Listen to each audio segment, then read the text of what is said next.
Good day everyone! Sa panibagong araw na naman na ating haharapin ni Ate Cherry. Kaya't naman samahan niyo akong pumasok. Kaya't naman samahan niyo akong pumasok ngayon. Siyempre, baka perfect attendance yan! Dahil wala tayong service, kaya maglalakad muna tayo papunta kay Crush! Charot, corny. Yang time na yan, medyo late na tayo kasi hinihintay ng bus na mapuno yung pasahero. Ano daw? Finally, nandito na nga talaga tayo sa Pada-Pada National High School. Napakaganda nga naman talaga ng aming paaralan. Late na ako, be. Alas 7 na. Late na ako, guys.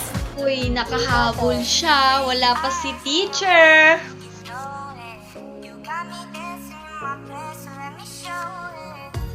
Ayan naman yung baon ko ng recess time, palabok, tapos cheese square sandwich. Cheese square ba yun? Tapos bumili lang ako sa kantin ng turon, my favorite. Ayan, favorite ko lang yung ampalaya.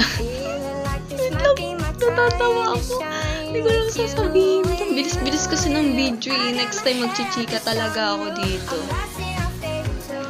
Ayan, nagbura ako ng blackboard kasi, sipag-sipagan ba? Kunyari lang yan. Hindi na ako nakapag-video nung pauwi na ako kasi palubat na nga ako. Yung time na yan, 12:40 yan. 12:40. Bye!